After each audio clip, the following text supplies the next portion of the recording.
Home for Davinci Resolve benchmarking, hardware recommendations, and videos you just can't find anywhere else.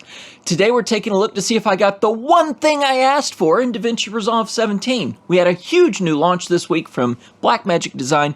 Grant Petty and the team down in Australia delivered in a big way. Huge new feature splash, but my question, is performance better in Fusion?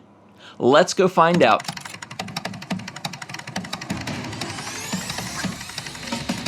In Davinci Resolve 16.2.5, I'm now demonstrating what I believe should be improved in 17. We'll see if they did it. Here I am in our first clip. Notice I do have render cache turned off. The idea here is to create something you can recreate at home to test your own hardware. And I've done that by going to the effects library in the top left, choosing the templates and going to particles. Here I've used a particles bubble bar, a fireflies, and a circular cube out of backgrounds on a 1080p composition. This is 24 frames a second. I have 10 seconds of that clip here.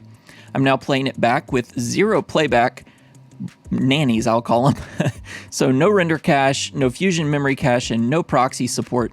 So we are here in pain mode. It is rendering between 1 and 2 frames per second. And what's interesting to me really is the utilization of the hardware. You can see that, yes, it's spread across all the cores for the most part.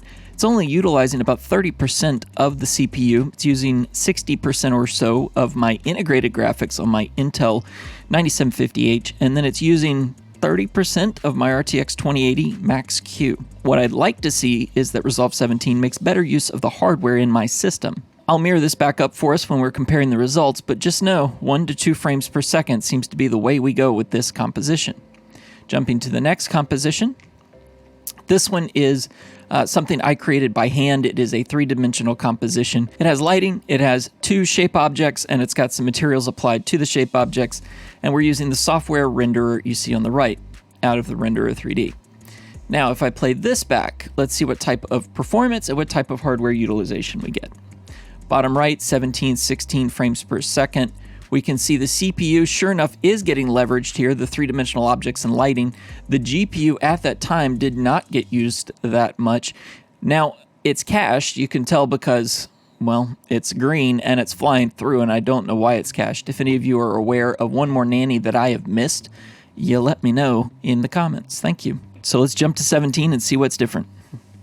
Nothing like a first boot. Really excited about this new product. And here we are in Davinci Resolve 17, aka the new hotness. You can see on the left all the new cool toolbars we've got. Better way to be able to sort through all of the effects and other options that we've got.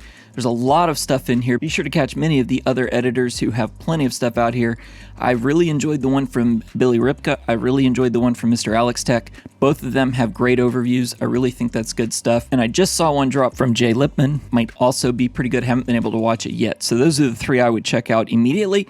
There's a bunch of others out there. Darren Mostyn's got several videos out. Enjoy the whole community. It is fantastic what's out there for Davinci Resolve these days. And now what we can see is the same composition in place. We have not run it yet in 17. It is not cached. I don't know what the results are going to be. Let's find out together.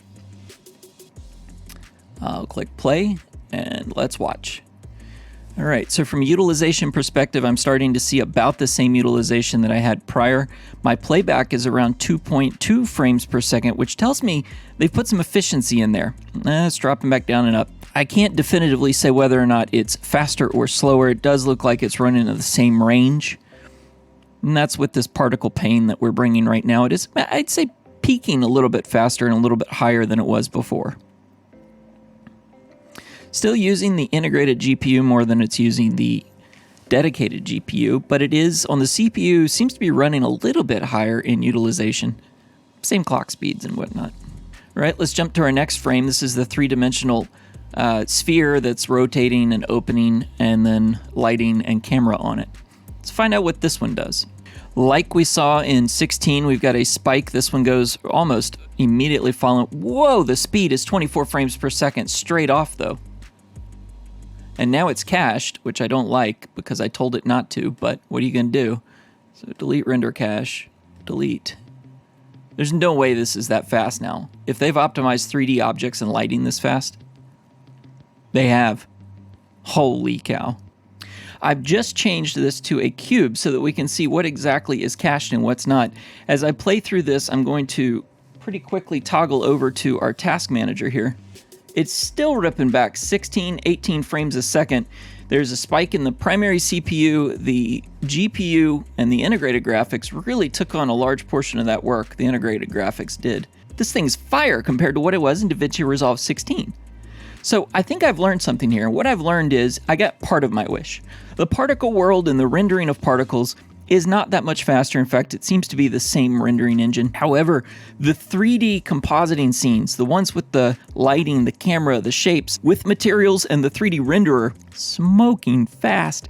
And it's not even using that much more of my hardware. It's just completing the tasks in a much more timely manner. Note this is with high quality on, motion blur on. It's a 1080p comp, 24 frames per second. I'm impressed. I'm absolutely blown away by the speed that comes in now with Davinci Resolve Fusion in 17. Wow, I am blown away by what Blackmagic Design has put into the Fusion page with performance and 3D compositing. I just hope they can spread that love out to particle subsystems and everything else that runs inside Fusion. Thanks for watching today. If this has been really helpful, feel free to buy me a coffee. The link's below. Otherwise, if you've got requests for benchmarking Davinci Resolve 17 or 17 verse 16, let me know down below. Thanks for watching and have a great day.